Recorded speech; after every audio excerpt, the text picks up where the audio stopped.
दोस्तों आज की इस वीडियो में हम देखेंगे क्लास 12th का जो केमिस्ट्री का पेपर पूछा गया है यूपी बोर्ड परीक्षा 2020 में।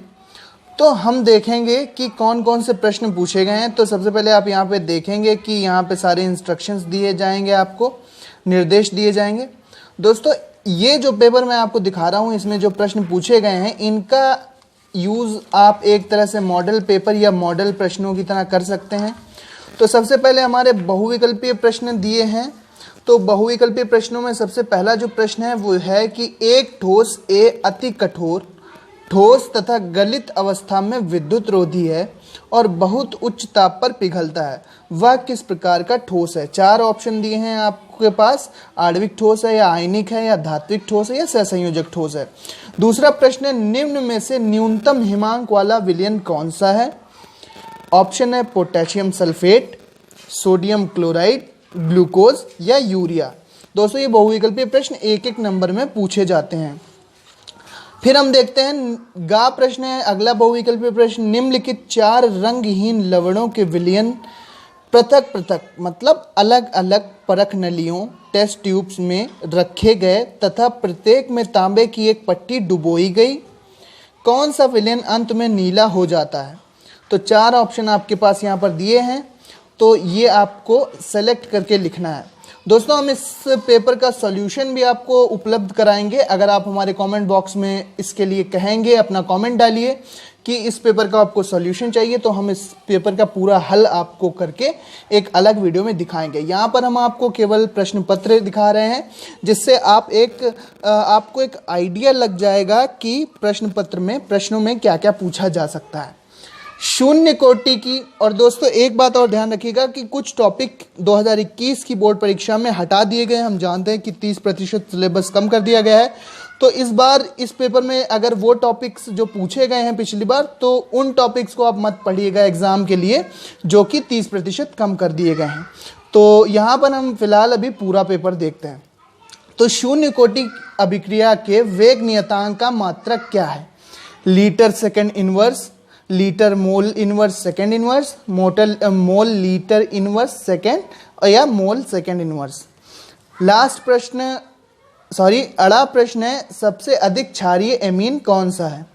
तो ये एक प्राथमिक एमीन है, ये एक द्वितीयक एमीन है, ये भी प्राथमिक है, ये तृतीयक है। तो सबसे क्षारीय एमीन कौन सा है, ये आपको सेलेक्ट करके अपनी कॉपी में लिखना होगा। फिर लास्ट प्रश्न है बहुविकल्पी, एस्कॉर्बिक अम्ल का नाम क्या है। एस्कॉर्बिक अम्ल किसका नाम है, विटामिन सी का, ए का, डी का या B6 का। चार विटामिन में से एक का नाम एस्कॉर्बिक अम्ल होता है, तो आपको बताना है कि किसका नाम एस्कॉर्बिक अम्ल है। अब हमारे दो नंबर के प्रश्न शुरू होंगे। तो 2 नंबर का एक न्यूमेरिकल आपको यहाँ पर दिख रहा होगा कि एक धात्विक तत्व का क्रिस्टल जालक घनीय है, इकाई कोष्टिका के प्रत्येक किनारे की लंबाई 2 × 10⁻⁸ सेंटीमीटर है, धातु का घनत्व 2.5 ग्राम प्रति सेंटीमीटर क्यूब है, 200 ग्राम धातु में इकाई कोष्टिकाओं की संख्या क्या होगी। ये 2 नंबर का न्यूमेरिकल है। फिर नेक्स्ट न्यूमेरिकल जो है हमारा वो है कि गन्ने की शक्कर के 1.17 ग्राम को 25 ग्राम जल में घोलने पर विलायक का क्वथनांक 0.017 डिग्री सेल्सियस बढ़ जाता है, विलायक का अणुक उन्नयन स्थिरांक क्या होगा। गन्ने की शक्कर का अणुभार है 342। 2 नंबर के ये न्यूमेरिकल हैं। फिर आपसे एक न्यूमेरिकल पूछा गया है कि सिल्वर नाइट्रेट के किसी विलयन से 10 ग्राम सिल्वर प्राप्त करने में 1.12 एम्पियर की विद्युत धारा प्रवाहित करने में कितना समय लगेगा। सिल्वर का परमाणु भार है 108। ये भी 2 नंबर का न्यूमेरिकल था। फिर एक थ्योरी का क्वेश्चन पूछा गया है आपसे कि ब्राउनी गति क्या है, इसका कारण क्या है, ब्राउनी गति को प्रभावित करने वाले कारक कौन से है। दोस्तों ये 1 नंबर में प्रश्न आपसे पूछा गया है। अब हम देखते हैं आगे कि तीसरा जो प्रश्न है वो भी न्यूमेरिकल पर आधारित है, कुछ और कुछ थ्योरी पर आधारित है। तो तीसरे का जो प्रश्न है, एथिलीन ग्लाइकॉल C2H6O2 के मोल प्रभाज की गणना कीजिए यदि जलीय विलयन में जो एथिलीन ग्लाइकॉल का 20% द्रव्यमान उपस्थित हो। ये 2 नंबर में आपका प्रश्न है। फिर एक थ्योरी का प्रश्न हर साल आता है लगभग कि कोलराउश नियम क्या है, इसके द्वारा दुर्बल विद्युत अपघट्ट के वियोजन कोटि की गणना किस प्रकार करते हैं। कोलराउश का नियम काफ़ी बार पूछा जाता है, ये आप समझ लीजिए अच्छे से। अगला प्रश्न है उत्प्रेरक वर्धक तथा उत्प्रेरक विष को उदाहरण सहित स्पष्ट कीजिए। फिर घा जो प्रश्न है उसके 2 सेक्शन यहाँ पर दिए हुए हैं, फर्स्ट और सेकेंड। फर्स्ट है उत्कृष्ट गैसों के आयनन विभव उच्च होते हैं क्यों, समझाइए। और दूसरा है कि नियॉन के प्रमुख उपयोग लिखिए। ये भी प्रश्न कुल मिलाकर 2 नंबर का था आपका। अब देखते हैं प्रश्न नंबर 4 में कौन कौन से प्रश्न पूछे गए। 4 का जो पहला प्रश्न है का पाइरोल्यूसाइड से पोटेशियम परमैंगनेट बनाने का वर्णन कीजिए तथा इसकी ऑक्जेलिक अम्ल से अभिक्रिया का रासायनिक समीकरण लिखिए। दोस्तों ये प्रश्न पूरा 3 नंबर में आपसे पूछा गया है। 4 का यहाँ से 4 नंबर प्रश्न से 3-3 अंक के प्रश्न स्टार्ट हो चुके हैं। चौथे का जो खा प्रश्न है वो कुछ इस प्रकार है कि एथिल अमीन बनाने का रासायनिक समीकरण लिखिए तथा निम्न के साथ इसकी रासायनिक अभिक्रियाओं के समीकरण भी लिखिए। नंबर 1 आपका एथिलेमीन आपको बनाने का रासायनिक समीकरण लिख देना है, प्लस जो एथिलेमीन बना है, एथिलेमीन का फॉर्मूला हम जानते हैं कि C2H5NH2 आपको पहले बनाना है। फिर ये जो बनेगा इसकी अभिक्रिया करानी है क्लोरोफॉर्म तथा एल्कोहलिक KOH के मिश्रण के साथ और फिर कराना है नाइट्रस अम्ल के साथ। ये प्रश्न पूरा आपका 3 नंबर में पूछा गया है। फिर गा प्रश्न कहता है कि योगात्मक बहुलीकरण क्या है। अब की बार तो बहुलीकरण जो है वो पूरा चैप्टर हटाया गया है, ये आप अच्छे से समझ लीजिए। तो बहुलक से इस बार प्रश्न नहीं आएंगे यूपी बोर्ड परीक्षा 2021 में। तो फिर भी मैं आपको बता देता हूँ योगात्मक बहुलीकरण क्या है। नाइलॉन 6 और टेफ्लॉन बनाने के रासायनिक समीकरण लिखकर उनके उपयोग लिखिए। फिर जो लास्ट चैप्टर है रसायन विज्ञान का दैनिक जीवन में रसायन, उससे ये प्रश्न है पूतिरोधी अर्थात एंटीसेप्टिक्स, विसंक्रामी अर्थात डिसइंफेक्टेंट्स तथा प्रतिजैविक अर्थात एंटीबायोटिक्स क्या है, प्रत्येक का उदाहरण दीजिए। तो आपको मैं ये बताता चलूँ कि जो ये चैप्टर था दैनिक जीवन में रसायन, ये भी पूरी तरह से हटाया गया है। तो ये बात आप ध्यान रखिएगा, अपना सिलेबस अच्छे से देख लीजिएगा, उसी के हिसाब से आप बोर्ड की तैयारी कीजिएगा। हाँ, अगर आप नॉलेज के लिए पढ़ना चाहते हैं तो आपको आप पढ़ सकते हैं, ये आपके आगे काम आएगा। और सिलेबस की वीडियो की बात जहाँ तक है तो सभी का syllabus physics, chemistry, bio, math, Hindi, English, arts के भी सारे सब्जेक्ट्स के जो सिलेबस है 30% कम सिलेबस वो आपको चैनल पर मिल जाएंगे। तो उन्हें ज़रूर चेक कीजिए कि क्या हटाया गया है, क्या अब आपको पढ़ना है और क्या नहीं पढ़ना है। 5वां यहाँ से क्वेश्चन स्टार्ट होता है कि 5वें का फर्स्ट है, 5वें के जो का प्रश्न पूछा गया है उसको 2 खंडों में बांटा गया है। पहला है सेक्शन अभिक्रिया की आणविकता और कोटि को परिभाषित कीजिए और दोनों में अंतर स्पष्ट कीजिए। दूसरा है सिद्ध कीजिए कि प्रथम कोटि की अभिक्रिया को 3/4 पूर्ण होने में लगा समय उसकी अर्ध आयु का 2 गुना होता है। 4 नंबर का ये पूरा आपका प्रश्न है। नेक्स्ट है हमारा प्रश्न हेमेटाइट और सिडेराइट का सूत्र लिखिए। आयरन के निष्कर्षण में प्रगलन में प्रयुक्त भट्टी का नामांकित चित्र बनाकर उसमें होने वाली रासायनिक अभिक्रियाएं भी लिखिए। ये भी प्रश्न 4 अंक का है। अब देखते हैं हम अपना अगला प्रश्न जो गा प्रश्न है कि उप सहसंयोजक यौगिकों के वर्नर सिद्धांत की अभिधारणाएं लिखिए। वर्नर सिद्धांत होता है काफ़ी ज़्यादा इंपॉर्टेंट, तथा निम्न यौगिकों के नाम आपको लिखना है। IUPAC नाम लिखाए जाते हैं उप सहसंयोजक यौगिकों के। तो यहाँ पर 2 उप सहसंयोजक यौगिक दिए हैं, इनके आपको IUPAC नाम लिखना है। फिर घा प्रश्न है 4 नंबर का एक और कि सैंडमायर विधि द्वारा क्लोरोबेंजीन बनाने का रासायनिक समीकरण लिखिए। AlCl3 की उपस्थिति में क्लोरोबेंजीन की HNO3 अर्थात नाइट्रिक अम्ल तथा क्लोरोफॉर्म CHCl3 से होने वाली अभिक्रियाओं के रासायनिक समीकरण लिखिए। फ्रेयॉन का सूत्र और उपयोग लिखिए। तो यहाँ पे ये 1, 1, 1 और 1 नंबर के 4 पार्ट दिए हैं इस प्रश्न में। पहला है यहाँ तक, दूसरा है होने वाली अभिक्रियाओं के रासायनिक समीकरण लिखिए। तो 2 अभिक्रियाएं आपसे पूछी गई हैं, एक सैंडमायर विधि से क्लोरोबेंजीन बनाने का समीकरण, 2 अभिक्रियाओं के समीकरण, और चौथा प्रश्न हो जाएगा फ्रेऑन का सूत्र और उपयोग। तो ये पूरा प्रश्न आपका 4 अंक में पूछा गया है।